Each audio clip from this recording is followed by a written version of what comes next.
Mr. Steers, Mr. Briggs, Mr. Sheehy, Father Sebastian, faculty, parents and families, and students. On the behalf of the class of 2012, I would like to thank you for joining us for graduation ceremony. It is a great honor for me to be here today. I know it is such a cliche. You must think that every graduation speaker says that it is a great honor. In my case, it is really so deeply true. And I'll tell you why. 4 years ago, when I first came here, there were several things I was very excited about.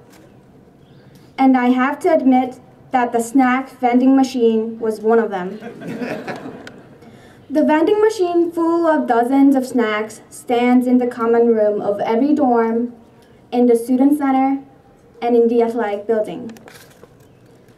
And at times, you feel like the snacks inside the window are calling your name. Then you would tap off a $1 bill, smooth it out here and there, and insert it into the machine. Then you agonize over what you want the most, press the button, and finally, you have the bag of Cheetos you wanted. You crunch the first stick, yummy.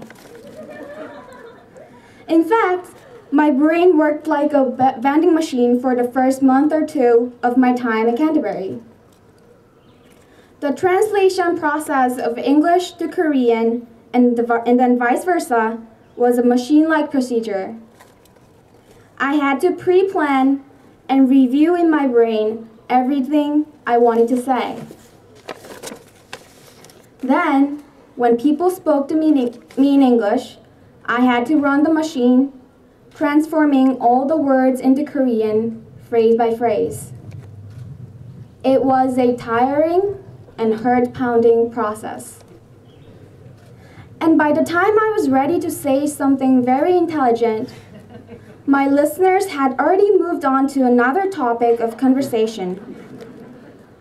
I felt just as frustrated as when the stupid vending machine ate my only $1 bill, or what's worse, when the Cheetos got stuck and just wouldn't drop. Bags of words just kept getting stuck in my head in almost all of my conversations.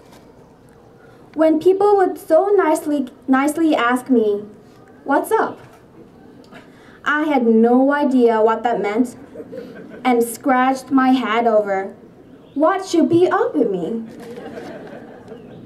I didn't know how to react, and thus I kept staring and innocently smiling at the person who was looking back at me, expecting some response. But soon, things changed. Sometimes, 2 bags of Cheetos would come out at a time when I was only expecting and paid for 1. That feeling of a bonus, an unexpected yet exciting accident began to grow. I noticed that I could both read Dr. Lee's beautiful cursive writing on the whiteboard and spontaneously understand what she was saying. I finally sensed that Mr. McCabe's ungawa was nothing more than an X or an unknown variable. It happened again when Mr. Simonelli understood and commented on what I said without asking me to repeat after fixing his hearing aids and leaning toward me.